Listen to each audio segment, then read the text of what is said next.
If you had $1 million in cash, wanted to move outside, where would you go? Well, first of all, I would diversify that cash for sure, man. I would have a lot of that cash in T-bills, but then with the dry powder that I wanted outside of that, I would have multiple bank accounts in multiple jurisdictions for the reasons we just discussed. But then as far as where would I go just to live, I'm doing it. Medellin. Let me give you some real numbers. When I was in the United States, and when I was saying I retired and I was trying to make enough money to subsidize my expenses. Back then, my expenses were right around $15,000 to $20,000 a month. Those are my expenses, and this was 2012. To have that type of lifestyle here in Medellin, it would require $3,000 a month, $4,000. And if you have $5,000, let's say, a month, if you're making $60,000 a month living in Medellin and you're making dollars, you are living, you're living like almost like a billionaire. And I'm not joking. Now, you're not flying around in private jets or anything, but in that case, you would have a private chef. You would have a maid that would come to your house every single day, do all the cleaning, and go to the grocery store for you. You would be able to allocate pretty much 100% of your time on being productive, whatever that meant for you, or leisure, or however you want to spend your time. Just like you would if you were making, let's say, $100,000 or $200,000 a month in the United States. So that, $1 million back home, that's not that much. But $1 million, if you could just make a 5% return on that and get, again, let's just say four grand a month, you're done. You're done. You could live like a king here in Medellin, and not that you'd want to live that way the rest of your life, and not that you want to be here for the rest of your life, but it just buys you 3 months, 6 months, a year, however long you want to spend here till you figure out your next move. And the things are very, it's a very pleasant place to spend time. Very safe. I don't worry about the safety. That's not an issue. But the president is a psychopath.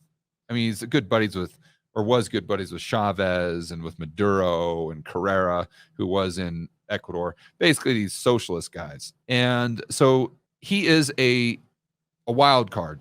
So far, he hasn't done anything major. So let's just hope that it stays like this for the next 2 or 3 years until they have elections and get him out. He doesn't do too much damage. But look, the problem with the world right now is no place is perfect. On these live streams, I get questions. Oh, George, where would you go live? As though, where would you set up a permanent spot to be the next 10 years? Nowhere. You cannot make that decision in the world right now. It's too tumultuous. Things are changing too quickly. I mean, just look at what we lived through in 2020.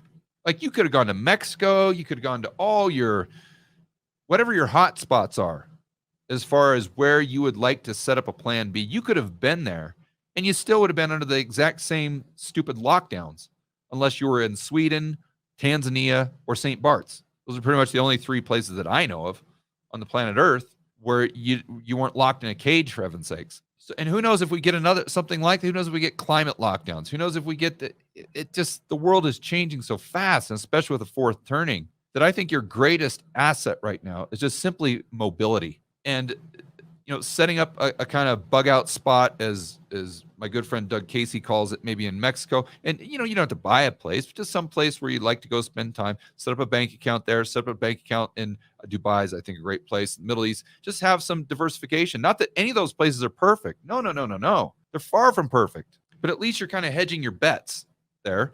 And then you can kind of bounce from one place to the other. And if you can't leave the United States, I'm sure most people are in that position, then I would definitely have a way to be mobile in the U.S. if you live in an urban area, understanding that in the future, there's probably going to be a lot more social unrest. So other places I might consider, Argentina, I've heard, is great right now, cheap. We talked about Colombia. Mexico is obviously a no-brainer. I'm not too familiar with places in Asia. Obviously, I've heard Taiwan, Malaysia, I've heard is great. And in Europe, I know Croatia is fantastic. I haven't been there in a while. Montenegro, loved it. I've heard from my buddy Andrew Henderson that Georgia, the country, is nice. I don't know. I've never been there personally. But that's where I'd kind of start looking.